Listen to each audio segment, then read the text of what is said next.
Hello అండి, ఈరోజు మనం సింపుల్గా సొరకాయ కర్రీ ఎలా తయారు చేసుకోవాలో ఇప్పుడు చూద్దాం. ఇక నేను లేత సొరకాయ తీసుకున్నానండి. కర్రీకి అయితే లేతగా ఉండే సొరకాయ అయితేనే చాలా బాగుంటుంది. దీన్ని ఇలా చిన్న చిన్న ముక్కలుగా కట్ చేసుకొని పక్కన పెట్టుకోవాలి. ఆ తర్వాత స్టవ్ వెలిగించుకొని కొంచెం ఆయిల్ వేసుకోవాలి. ఇందులో కొంచెం జీలకర్ర, కొన్ని ఉల్లిపాయ ముక్కలు వేసుకొని వేయించుకోవాలి. ఆ తర్వాత సొరకాయ ముక్కలు కూడా వేసుకొని వేయించుకోవాలి. ఈ ముక్కలు మనకు త్వరగా వేగాలంటే ఇందులో కొంచెం సాల్ట్ యాడ్ చేసుకొని మూత పెట్టుకొని 5 మినిట్స్ పాటు ఉడికించుకోవాలి.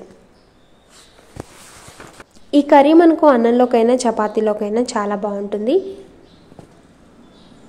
ఇలా ఉల్లిపాయ ముక్కల్ని ఫ్రై చేసుకోవాలండి. ఆ తర్వాత ఇందులో మనం సొరకాయ ముక్కల్ని వేసుకోవాలి.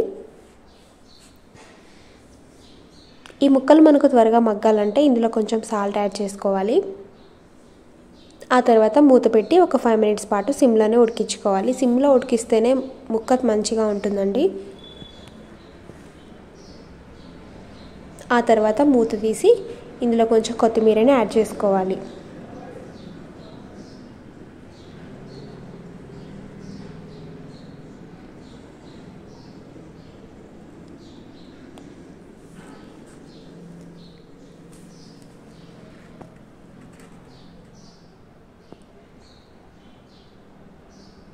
ఈ ముక్కలు కొంచెం ఉడికిన తర్వాత ఇందులో కొంచెం పసుపు, అల్లం వెల్లుల్లి పేస్ట్, ఉప్పు, కారం వేసుకొని ఫ్రై చేసుకోవాలి. ఇందాక ఆల్రెడీ మనం ఉప్పు వేసాం కాబట్టి చూసుకొని మరి కొంచెం వేసుకోవాలి.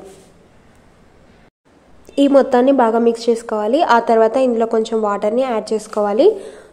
వాటర్ని యాడ్ చేసుకున్నాక ఒక 3 మినిట్స్ పాటు మూత పెట్టి ఉడికించుకోవాలి.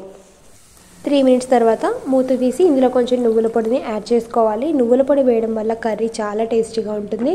అలాగే హెల్త్ కూడా చాలా మంచిది.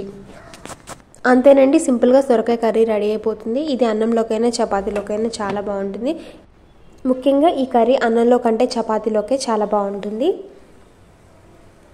అంతేనండి, చాలా సింపుల్గా చేసుకోవచ్చు. ఈ వీడియో మీకు నచ్చినట్లయితే please like, share, comment and subscribe చేసుకోండి.